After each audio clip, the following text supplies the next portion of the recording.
Chapter 37. Jacob lived in the land where his father had stayed, the land of Canaan. This is the account of Jacob.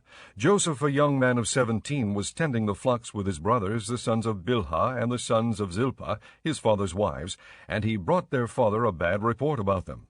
Now Israel loved Joseph more than any of his other sons, because he had been born to him in his old age, and he made a richly ornamented robe for him. When his brothers saw that their father loved him more than any of them, they hated him and could not speak a kind word to him. Joseph had a dream, and when he told it to his brothers, they hated him all the more. He said to them, "Listen to this dream I had. We were binding sheaves of grain out in the field, when suddenly my sheaf rose and stood upright, while your sheaves gathered around mine and bowed down to it." His brothers said to him, "Do you intend to reign over us? Will you actually rule us?" And they hated him all the more because of his dream and what he had said.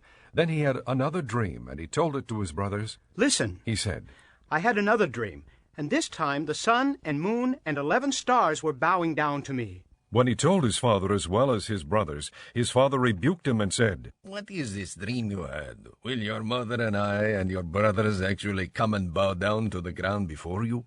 His brothers were jealous of him, but his father kept the matter in mind. Now his brothers had gone to graze their father's flocks near Shechem, and Israel said to Joseph, "As you know, your brothers are grazing the flocks near Shechem. Come, I'm going to send you to them." "Very well," he replied. So he said to him, "Go and see if all is well with your brothers, and with the flocks, and bring word back to me." Then he sent him off from the valley of Hebron. When Joseph arrived at Shechem, a man found him wandering around in the fields and asked him, "What are you looking for?" He replied, "I am looking for my brothers. Can you tell me where they are grazing their flocks?" "They have moved on from here." The man answered. "I heard them say, 'Let's go to Dothan.'" So Joseph went after his brothers and found them near Dothan.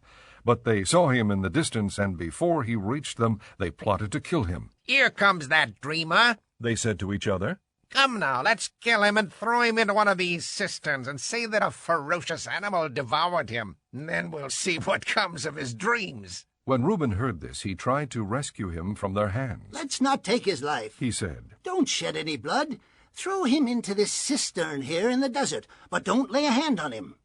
Reuben said this to rescue him from them and take him back to his father. So when Joseph came to his brothers, they stripped him of his robe, the richly ornamented robe he was wearing, and they took him and threw him into the cistern. Now the cistern was empty, there was no water in it.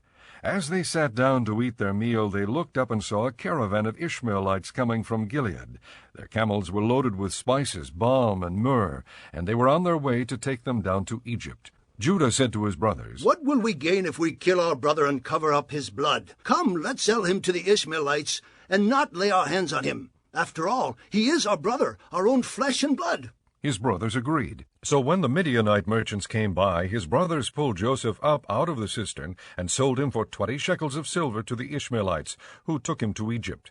When Reuben returned to the cistern and saw that Joseph was not there, he tore his clothes. He went back to his brothers and said, "The boy isn't there. Where can I turn now?" Then they got Joseph's robe, slaughtered a goat, and dipped the robe in the blood. They took the ornamented robe back to their father and said, "We found this. Examine it to see whether it is your son's robe." He recognized it and said, "It is my son's robe.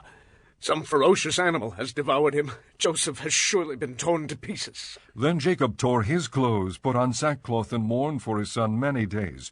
All his sons and daughters came to comfort him, but he refused to be comforted. "No," he said, "in mourning will I go down to the grave to my son." So his father wept for him. Meanwhile, the Midianites sold Joseph in Egypt to Potiphar, one of Pharaoh's officials, the captain of the guard.